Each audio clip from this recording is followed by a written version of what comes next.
احنا مش كسلانين، احنا مرهقين نفسيا. ممكن في خطوة في دماغك بقالها شهور، زي استقالة، مكالمة صعبة، قرار أجلته بقالك فترة، أو حتى تغيير بسيط، بس جسمك مش راضي يتحرك. يا جماعة، خلينا نبدأ بحاجة مهمة قوي، وغالبا محدش قالها لنا قبل كده. احنا مش كسلانين ولا مهملين ولا ناس ما بتكملش، احنا واقفين لسبب تاني خالص، لأننا مرهقين نفسيا. المشكلة إننا طول عمرنا بنفهم غلط. من واحنا صغيرين أي توقف كان اسمه كسل، وأي بطء كان اسمه دلع، أي تعب من غير سبب واضح كان اسمه شدوا حيلكوا. فكبرنا وإحنا شايلين نفس النظرة على نفسنا. نصحى الصبح مش قادرين نقوم، فنقول لنفسنا إحنا فاشلين. نقعد قدام الحاجة اللي نفسنا نعملها وما نتحركش، فنقول إحنا بنضيع وقت. بس خلونا نقف هنا شوية ونسأل نفسنا سؤال صريح: هو الكسل بيوجع الكسلان؟ الكسلان ما بيبقاش متضايق انه واقف، ما بيبقاش حاسس بالذنب، ما بيبقاش بيفكر طول الوقت انا ليه مش قادر. احنا متضايقين، قلقانين، حاسين ان في حاجة غلط، حاسين اننا عايزين نتحرك بس مش قادرين. وده فرق كبير قوي. خلونا نفهم اللي بيحصل بجد. الارهاق النفسي مش لحظة، مش موقف واحد، مش يوم وحش. الارهاق النفسي ده تراكم ضغط، تراكم مسؤولية، تراكم توقعات، تراكم حاجات ما اتقالتش، وحاجات ما اتحلتش، وحاجات عدتنا واحنا ساكتين. كل مرة قلنا مش وقتها، كل مرة عدينا زعل، كل مرة ما نكبرش الموضوع، كل مرة استحملنا علشان نمشي الدنيا لحد ما الدنيا هي اللي مشيت علينا. الجسم بقى تقيل، والدماغ بقت زحمة قوي، وأبسط حاجة بقت مجهود جامد جدا. نقعد ونقول إيه اللي حصل لنا؟ إحنا كنا بنعمل ونسوي، إزاي ما بقناش قادرين نعمل ونسوي؟ والحقيقة إحنا لسه قادرين، بس طاقتنا خلصانة. الجسم مش بيقف عشان يعطلنا، الجسم بيقف لأنه ذكي وعايز يحمينا.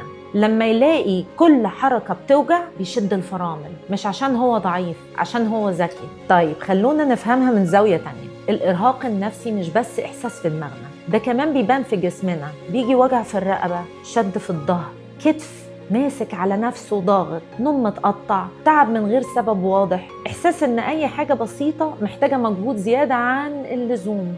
الجسم لما بيتضغط نفسيا فترة طويلة بيحول الضغط ده لإشارات جسدية، مش علشان يبوظنا، علشان يقول في حاجة غلط، اسمعوني. بس احنا متعودين نسكت الإشارة ونكمل، واحنا نفسر الوقفة دي على إنها كسل، ونزود الضغط ونقول لازم نقسى، لازم نتحمل، لازم نكمل غصب، ومع كل ضغط نطفي أكتر. خلينا نكون واضحين قوي. الإرهاق النفسي مش بيتعالج بالتحفيز، مش بيتعالج بجمل حلوة ولا فيديوهات نار ولا بمقارنات. بيتعالج بالفهم، إننا نعرف إن في فرق بين الكسل وبين الإرهاق. الكسل اختيار، الإرهاق نتيجة تعب ما تشافش، نتيجة ضغط ما تخففش، نتيجة حياة ما فيهاش مساحة. وعلشان كده لما نبص حوالينا ونلاقي الناس بتعمل وبتنجز ونقول احنا ليه مش زيهم، المقارنة هنا ظلمة قوي، علشان احنا مش شايفين هم شايلين ايه، ولا عدوا بايه، ولا ارتاحوا قد ايه.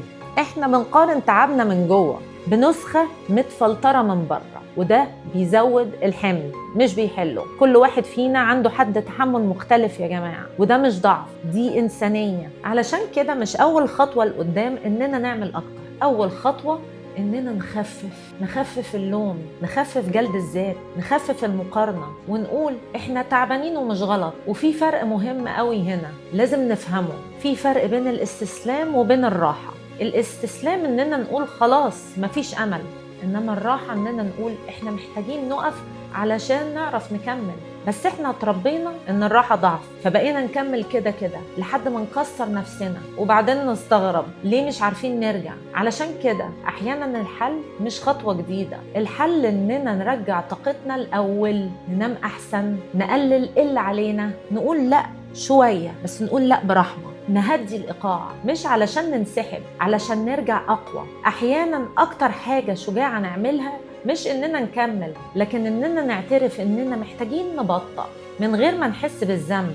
خلونا نغير السؤال اللي بنسأله لنفسنا كل يوم. بدل ما نسأل نفسنا ليه إحنا مش بنعمل، نسأل إيه اللي تعبنا. السؤال الأول بيحاكمنا، والسؤال التاني بيفهمنا. وأول خطوة لقدام مش حركة كبيرة ولا قرار مصيري، أول خطوة إننا نعترف إن اللي فينا مش كسل، ده إرهاق، وإن الإرهاق مش عيب ولا فشل ولا نهاية، دي علامة إننا محتاجين نسمع نفسنا قبل ما نضغطها. وخدوا القاعدة دي معاكم: لو الوقفة بسبب الإرهاق، خفف قبل ما تتحرك. الضغط مش علاج الإرهاق، الفهم هو البداية. ولحد ما ده يحصل خلينا نسأل نفسنا وبهدوء: إيه أكتر حاجة محتاجة منك نفس أطول شوية؟ قوتنا في خطوتنا.